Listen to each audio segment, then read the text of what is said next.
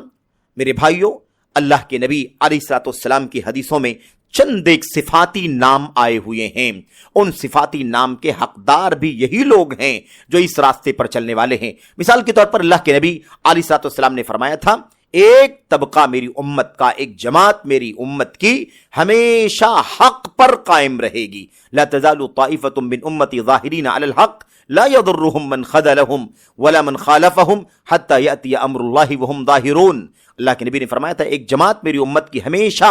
حق پر ڈٹی رہے گی، قائم رہے گی، اس سے دشمنی کرنے والے، ان سے نفرت کرنے والے، ان کو نقصان پہنچانے کی کوشش کرنے والے، انہیں بے سہارا چھوڑ دینے والے کچھ بھی نقصان نہیں پہنچا سکیں گے، وہ حق پر غالب رہیں گے، حق پر قائم رہیں گے، یہاں تک کہ قیامت آ جائے گی، اللہ کا فیصلہ آ جائے گا۔ تو اب یہ جو لوگ حق پر قائم رہنے والے جو لوگ ہیں، وہ حق کیا ہے؟ یہی صحابہ تابعین کا، تابعین کا راستہ ہے جو نبی کریم صلی اللہ علیہ وسلم سے ملا ہے، اور اس پر چلنے والے ہی وہ جماعت کے لوگ ہیں جن کے بارے میں اللہ کے نبی فرماتے ہیں کہ ہمیشہ ایک جماعت قیامت تک اس پر قائم رہے گی۔ تو یہ اس کا مصداق یہی لوگ ہیں،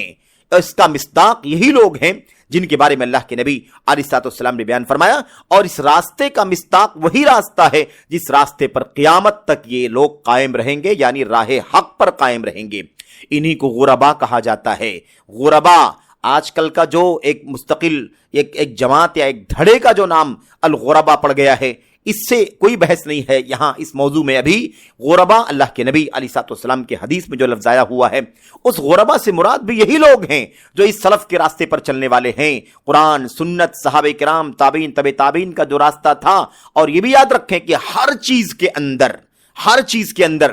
ایمان، عقیدہ، توحید، شرک، سنت، بدعت، ایسے ہی عبادات، نماز، روزہ، حج، زکوٰۃ، صدقات، خیرات، ایسے ہی معاملات، شادی، بیاہ، نکاح، طلاق، کاروبار، بزنس، ایسے ہی کھانا، پینا، اٹھنا، بیٹھنا، سونا، جاگنا، ایسے ہی چلنا پھرنا، اخلاق، کردار، سیاست، حکومت، نظام، ساری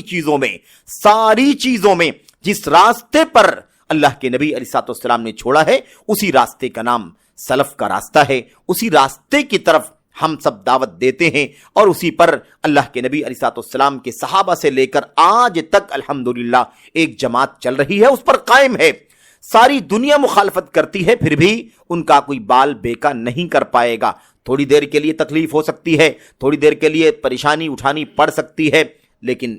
انجام انشاءاللہ تبارک و تعالی، کامیابی انشاءاللہ تبارک و تعالی، اور فائنل نتیجہ انشاءاللہ تبارک و تعالی اسی راستے پر چلنے والوں کے لیے ہے۔ تو ان کو غربا کہتے ہیں، اور غربا کا مطلب کیا ہوتا ہے؟ اجنبی لوگ جنہیں لوگوں نے چھوڑ دیا ہو، جنہیں لوگوں نے بے سہارا چھوڑ دیا ہو، جن کا لوگوں نے بائیکاٹ کر دیا ہو، جنہیں لوگ تانا دیتے ہوں، جن کی لوگ برائیاں کرتے ہوں، جن پر لوگ الزامات لگاتے ہوں، جن پر لوگ اتہامات لگاتے ہوں، جن کے خلاف پروپیگنڈے اور سازشیں کرتے ہوں، جن کے خلاف حکومتوں میں کمپلین کر کے ان کی برائیاں کر کے ان کو نقصان پہنچانے کی کوششیں کرتے ہوں، انہیں مختلف القاب، برے القاب سے نوازتے ہوں۔ جیسے ایک طبقے نے ہمیں وہابی کہنا شروع کر دیا، ایک طبقے نے ہمیں غیر مقلد کہنا شروع کر دیا، ایک طبقے نے ہم کو حشویہ کہنا شروع کر دیا، ایک طبقے نے ہمیں بزدل کہنا شروع کر دیا، وغیرہ مختلف لوگوں نے مختلف نام دیے۔ لیکن ان سب کے باوجود بھی ہم اجنبی بن کر کے رہیں گے، لیکن یہ اجنبیت دنیا والوں کی نگاہ میں رہے گی۔ اللہ تبارک و تعالیٰ کے سچے دین پر چلنے کی وجہ سے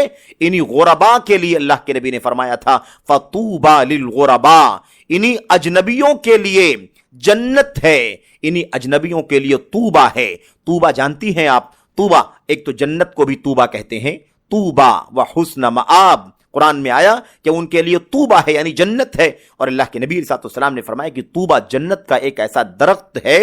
جس کا سایہ اتنا وسیع ہوگا کہ ایک گھوڑ سوار تیز رفتار گھوڑے پر سوار ہو کر کے 100 سال تک اس پر چلتا رہے گا اور اس کے سائے کو پار نہیں کر سکے گا، اتنا وسیع سائے والا وہ درخت ہوگا جنت کا۔ تو طوبہ اللہ کے نبی علیہ السلام نے بشارت دی، خوشخبری ہے، طوبہ ہے، جنت ہے، جنت کا وہ درخت ہے طویل سائے والا ان لوگوں کے لیے جو اجنبی ہیں۔ تو بہرحال یہ چند باتیں جو ابھی اب تک آپ کے سامنے آئی ہیں، یہ اسی سلسلے کی ہیں کہ منہج سلف کی خصوصیت کیا ہے، یہ اس کا مقدمہ ہے، اور خصوصیت کا ایک پہلو آپ کے سامنے ہم نے بیان کر دیا۔ اجمالی طور پر یہ سرسری خصوصیت آپ کے سامنے بیان کی گئی کہ وہ ایمان و عقیدے سے لے کر اخلاق، کردار، چلنے پھرنے، اٹھنے بیٹھنے تک، حکومت سیاست تک، زندگی کے تمام تر مسائل میں وہ اللہ کی کتاب، نبی کی سنت، صحابہ کرام کی سیرت، تابعین کی زندگی، تابعین کا اسوہ، اسی پر چلتے ہیں، اس سے ایک بال کے برابر بھی ہٹنا گوارا نہیں کرتے ہیں۔ یہ ہے خصوصیت ہماری۔ اب جب یہ خصوصیت آ گئی سرسری طور پر، ابھی میں تفصیل میں بھی آ رہا ہوں، 3-4 پوائنٹ ہو سکتا ہے میں آپ کے سامنے ذکر کروں گا، ایسے تو بہت ساری چیزیں جیسا کہ ہم نے عرض کیا آپ کے سامنے، لیکن چند نکات آپ کے سامنے سرسری طور پر آئیں گے۔ تو مجموعی طور پر یہ آپ سمجھ لیں کہ سلفی منہج کی خصوصیت یہ ہے کہ یہ کسی راستے پر چلنا گوارا نہیں کرتے۔ ان کی خصوصیت ہے، ان کا امتیاز ہے، ان کی شان ہے کہ یہ صرف اللہ کی کتاب، نبی کی سنت، صحابہ، تابعین، تبع تابعین کے طریقے پر چلتے ہیں اور زندگی کے ہر مسئلے میں چلتے ہیں۔ اس کے سوا کسی کی اپنی رائے، کسی کی اپنی عقل، کسی کی اپنی دانشوری، کسی کی کوئی شخصیت، کوئی فکر، کوئی فرقہ واریت، کوئی حزب اور پارٹی، جو بھی ان کے اپنے طور طریقے ہوں، ایسے کسی بھی فرقے سے ان کا کوئی تعلق اور لین دین نہیں ہوتا۔ اسی لیے یہ جو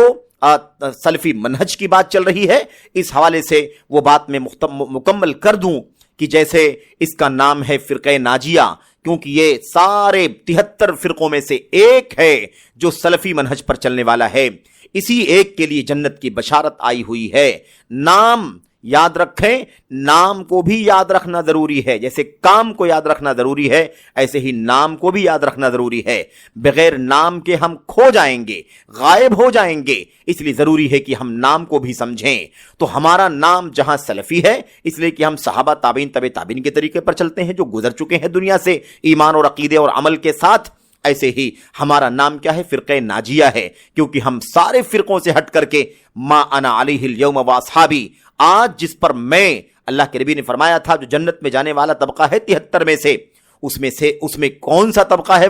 وہ طبقہ ہے جو اسی راستے پر مضبوطی سے چلتا ہے جس پر آج میں چل رہا ہوں اور میرے صحابہ کرام چل رہے ہیں۔ یہ اللہ کے نبی صلی اللہ علیہ وسلم نے بتلا دیا تھا۔ اس سے معلوم پڑا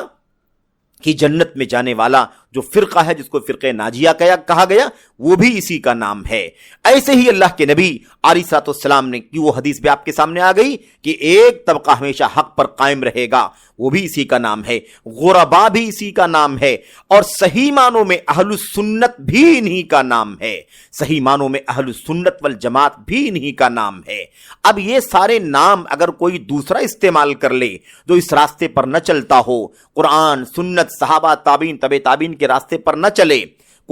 کوئی الگ راستہ بنا کر کے اس پر چلنا شروع کر دے، تو یہ نام تو ضرور ہوگا اس کا، لیکن اس نام کا صحیح مصداق وہ نہیں ہوگا، یعنی صحیح معنوں میں اس نام کا وہ حقدار نہیں بن سکے گا۔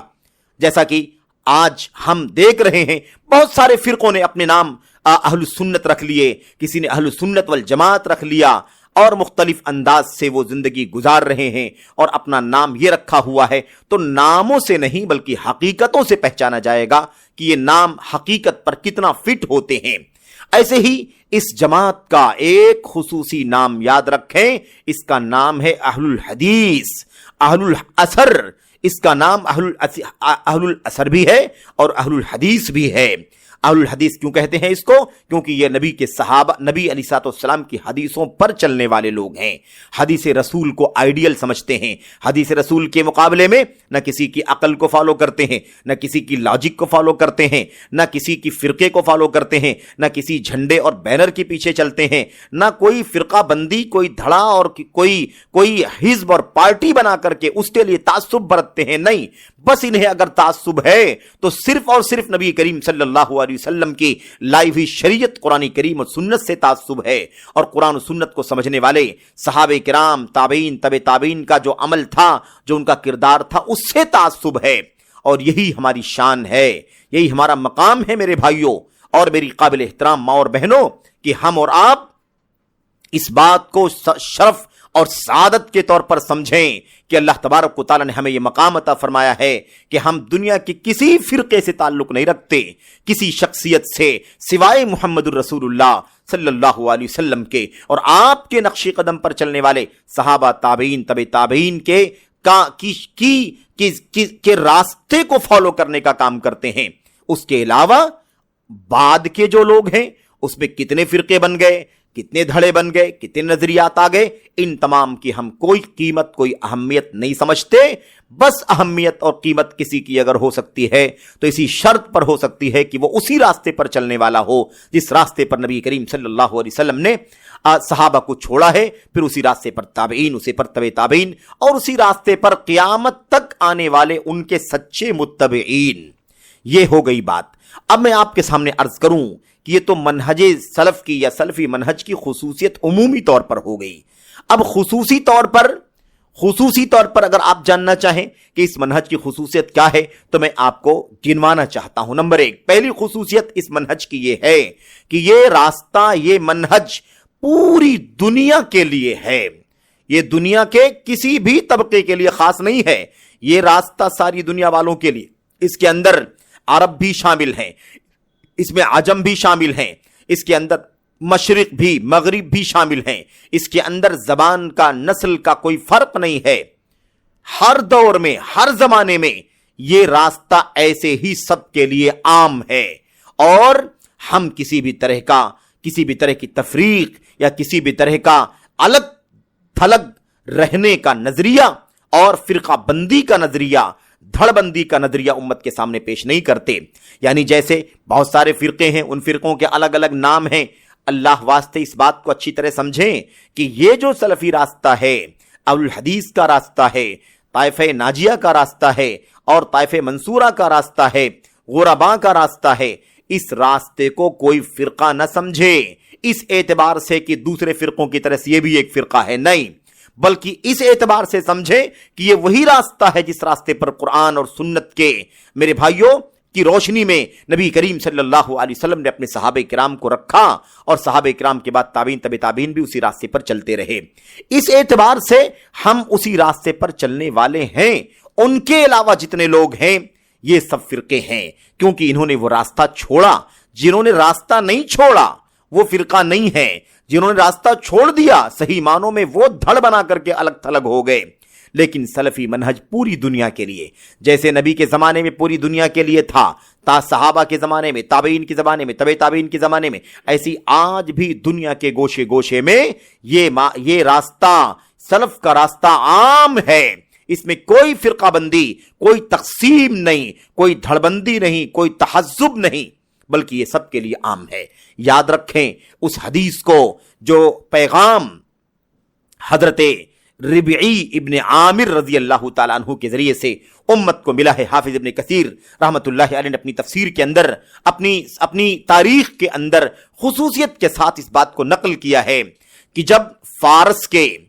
فارسیوں کے قائد اور ان کے جرنیل جو رستم یا رستم کے نام سے جانا جاتا تھا،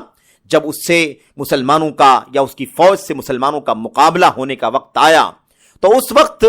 قبل اس کے کہ مقابلہ ہو، دونوں فوجیں آمنے سامنے میدان میں اکٹھا ہوں، اس سے پہلے جو گفت و شنید یعنی بات چیت کرنے کا پیریڈ اور مرحلہ ہوتا ہے، اس مرحلے میں جو بات ہوئی تھی، حضرت ربعی ابن عامر رضی اللہ تعالیٰ عنہ میرے بھائیوں اور میری قابل احترام ماں اور بہنوں تشریف لے گئے تھے اس رستم کے دربار میں، اور وہاں پہنچے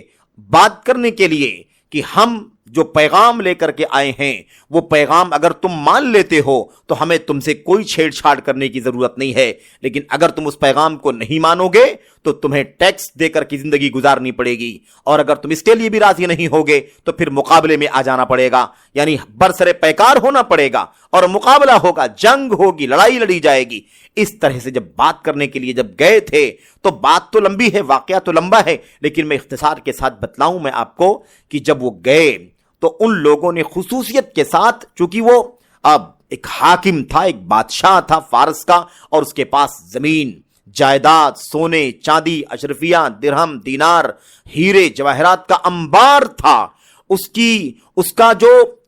جو قالین تھی یا اس کی جو چٹائی تھی، اس پر بھی ہیرے موتی جڑے ہوئے تھے، اور بڑی ہی نرم ملائم، اور وہ گدے غالیچے جو استعمال کیے جاتے تھے، وہ قالینیں وہ بڑی ملائم یعنی عالی شان ہوا کرتی تھیں۔ بہرحال جب ربعی ابن عامر رضی اللہ تعالیٰ عنہ پہنچے تھے تو گھوڑے پر سوار تھے، اور وہی جو عربوں کی تہذیب ہے، ان کا جو لباس ہوتا ہے اسی لباس میں تھے، جو حلیہ ہوتا ہے اسی حلیے میں تھے، اسی کے ساتھ اپنے گھوڑے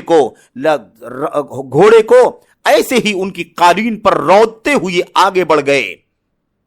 جب کسی نے درباریوں میں سے انہیں ٹوکا کہ ایسا آپ کیوں کر رہے ہیں، تو انہوں نے کہا کہ میں گفتگو کرنے کے لیے آیا ہوں، بلایا گیا ہے اس لیے آیا ہوں، میں اپنی طرف سے نہیں آیا ہوں، میں خود سے نہیں آیا، مجھے بلایا گیا ہے اس لیے میں آیا ہوں، اس لیے میں اپنے اعتبار سے، اپنی شرطوں پر، اپنے طور طریقے سے میں داخل ہوں گا، آپ کو جو بات کرنی ہے وہ بات کر سکتے ہیں۔ بہرحال ان کے ذمہ دار نے کہا کوئی بات نہیں ہے، جیسے بھی آتے ہیں آنے دو، اور جب قریب آ گئے تو دو باتیں۔ سب سے پہلی بات تو یہ کہ انہوں نے کہا کہ یہ بتائیے کہ آپ لوگوں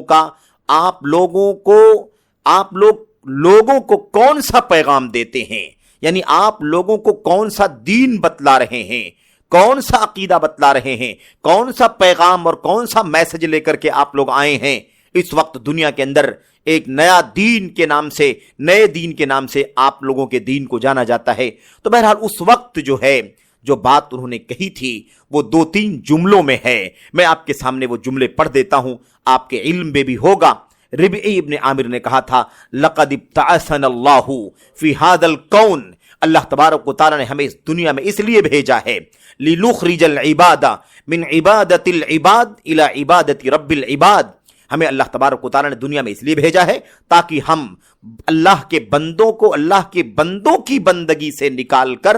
انہیں اللہ تبارک و تعالیٰ کی بندگی کی طرف لائیں، یعنی لوگ اللہ کے بندوں کی عبادت کرتے ہیں، پوجا کرتے ہیں، ہم انہیں وہاں سے نکالیں اور نکال کر اللہ کی عبادت و بندگی کی طرف لائیں، ہمیں اس کام کے لیے بھیجا گیا ہے۔ نمبر 1۔ دوسرا کیا مقصد ہے ہمیں بھیجے جانے کا؟ انہوں نے دوسری بات کہی،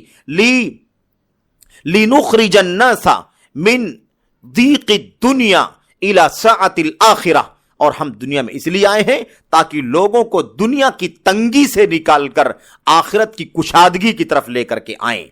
نمبر 3 کہا ہم دنیا میں اس لیے بپا ہوئے ہیں، لِنُخْرِجَ النَّاسَ مِنْ جَوْرِ الْأَدْيَانِ إِلَى عَدْلِ الْإِسْلام